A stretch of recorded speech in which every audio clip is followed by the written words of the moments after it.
કેમ છો બધા મજામાં હશો તેવી આશા અને શુભેચ્છાઓ તમારા બધાનું સ્વાગત છે આપણી રેસીપીની ચેનલ સિલ્વર સ્પૂન હીરોઝ કિચનમાં। તો ચાલો આપણે આજે જોઈશું એક નવી વાનગી। આજે આપણે બનાવીશું એકદમ ફૂલીને દડા થાય તેવા સરસ જાડા મઠિયા। તો મિત્રો સૌરાષ્ટ્ર બાજુ આપણે ઓછા બને છે જાડા મઠિયા, પણ અહીં આ બાજુ વડોદરા આવી એટલે ખબર પડી કે અમદાવાદ વડોદરા બાજુ મધ્ય ગુજરાતમાં બહુ જ બધા બનતા હોય છે। આપણે જેમ ફરસી પૂરી ગાંઠિયા બનાવતા હોય તેવી રીતે જ આ લોકો જાડા મઠિયા બનાવતા હોય છે, પણ એકદમ પાતળા મઠિયાથી અલગ જ બને છે। અને મિત્રો એક વખત તમે આ ચાખી લીધા ને તો પાતળા મઠિયા પણ ભૂલી જશો એવા સરસ આપણને એક્સપર્ટ કામિની બેન આપણને રેસીપી શીખવવાના છે। તો ચાલો ફ્રેન્ડ્સ, મોડું કર્યા વગર જોઈ લઈએ એકદમ પરફેક્ટ માપ સાથે પરફેક્ટ રેસીપી। જે લોકો જાડા મઠિયા બનાવતા હોય અને પોચા પડી જતા હોય પછી તો ખાસ તે આ રેસીપી જોઈ લઈએ।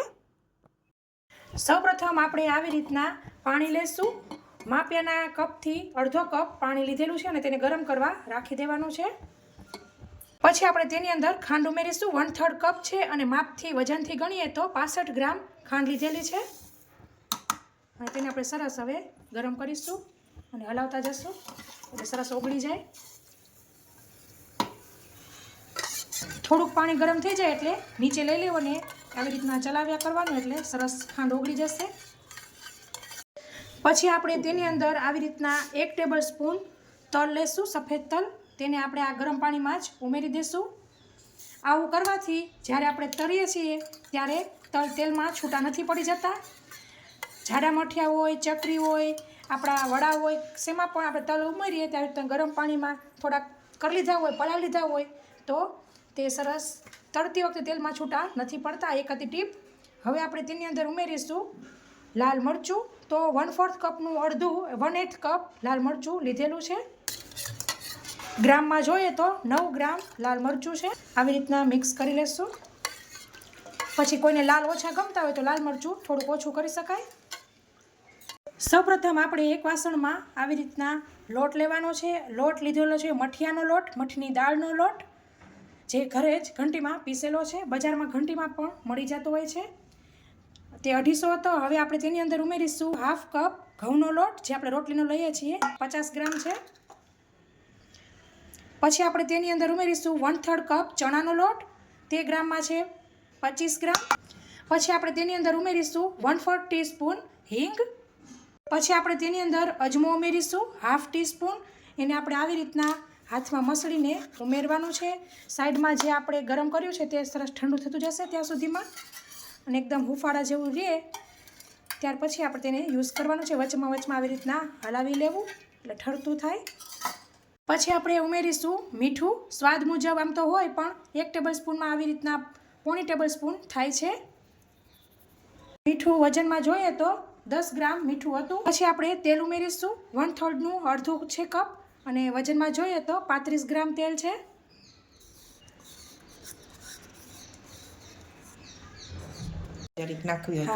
થોડીક ચપટી એવી ઓપ્શનલ હળદર છે, નાખવી હોય તો નાખી શકાય, નહીંતર ચાલે, અમે નાખીએ છીએ।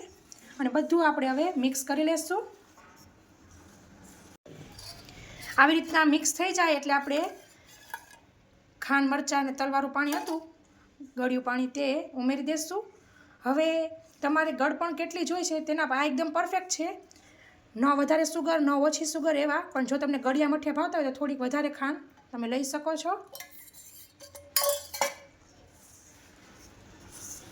તો હવે આપણે જેટલું પાણી લીધું હતું 1/2 કપ તે બધું લઈ લીધું છે અને હવે મિક્સ કરીશું। ખાંડની બદલે ગોળ પણ ઉમેરી શકો છો અને ખાંડ ગોળ બંને મિક્સ કરીને પણ લઈ શકો છો, તો તે તમારા અનુકૂળતા મુજબ લેવું। એકસાથે વધારે પાણી નહીં ઉમેરી દેવાનું, એક્સ્ટ્રા જે પાણી ઉમેરવાનું થાય તે, કેમ કે આપણે જે ગળ્યું પાણી કર્યું તેમાં જ બધું મિક્સ થઈ જશે ઓલમોસ્ટ। પછી જે આપણે આ વાસણમાં ગરમ કર્યું હોય તેમાં ખાલી આટલું માત્ર 1 ચમચી 2 ચમચી જેટલું જ પાણી લેવું એટલે તેમાં થોડુંક મસાલા ચોઈટા હોય તો આવી જાય અને લોટ આપણે બહુ ઢીલોય નહીં ને કઠણ નહીં, એવો મીડિયમ બાંધવાનો છે।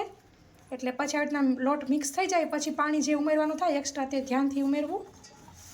તો આપણો લોટ સરસ બંધાઈ ગયો છે અને છેલ્લે હાવ અડધી ચમચી જેટલું તેલ થોડુંક લઈને આપણે મસળી લેવાનું છે અને એકદમ જો આ રીતના ન સોફ્ટ કે ન કઠણ એવો માપનો લોટ બાંધવાનો છે.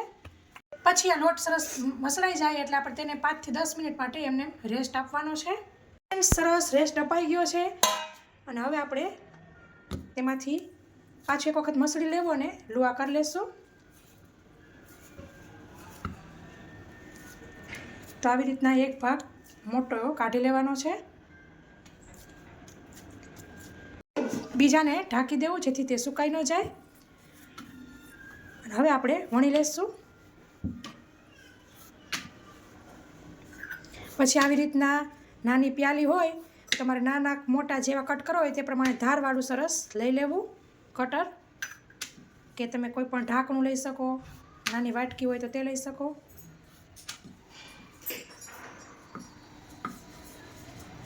હવે આપણે આવી રીતના સરસ ન જાડો કે ન પાતળો એવો માપનો રોટલો વણ લીધો છે. હવે તેમાંથી આવી રીતના કટ કરી લેશું અને હવે આપણે આવી રીતના લઈ લેશું.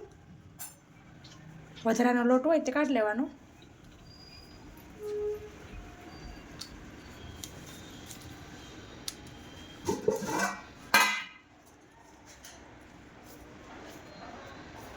પછી આવી રીતના પાછું બીજું લવું કરી લેવું.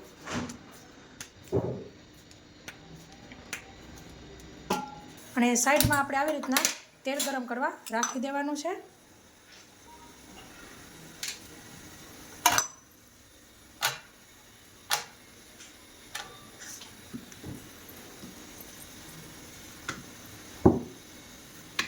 તમે જો પહેલી વખત બનાવતા હો તો 2 જણ હોય તો સારું પડશે.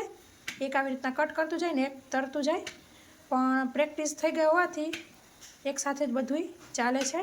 સાથે તમને હું એ પણ બતાવવા માગું છું કે કેવી રીતના એકલા હાથે તે હેન્ડલ કરે છે. તે જાડોના પાત્ર આપણે શક્કરપારામાં કટ કરતા હોય એવી રીતના કરવાનું થશે.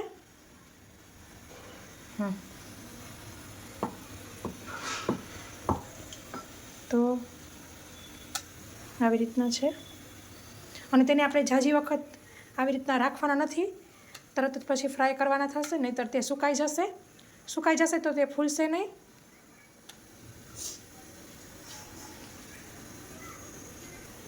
તો આપણું તેલ સરસ ગરમ થાય ત્યાં સુધીમાં 3 બેચના આવી રીતના કટ થઈ ગયા છે.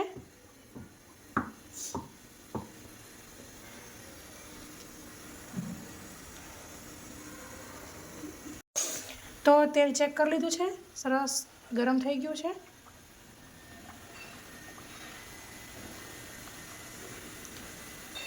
તો આપણે તળી લેશું. તમે જોઈ શકો છો સરસ ફૂલીને દડા થાય છે.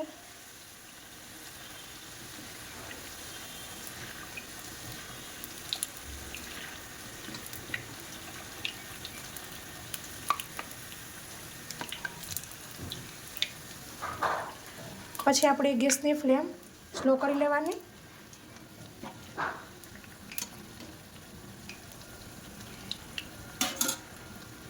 હવે તે થતા હોય ત્યાં સુધીમાં પાછા બીજી બેચ રેડી કરી લેવી.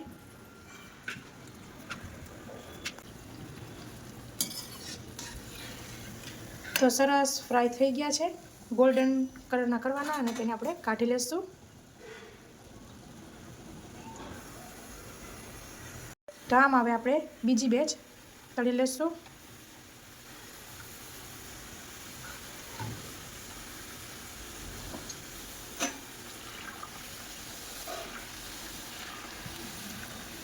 નાખતી વખતે ગેસ થોડીક વાર ફાસ્ટ રાખો, પછી ધીમો કરી દેવો.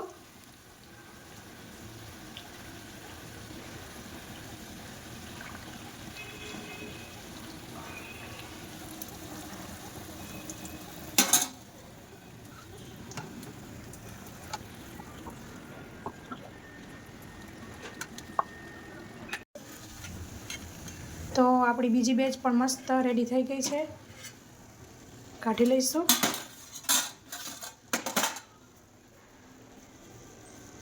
તો આમ હવે આપણે બધા મઠિયા કટ કરીને તળી લેવા. તો ફ્રેન્ડ્સ, તૈયાર છે આપણા જાડા મઠિયા.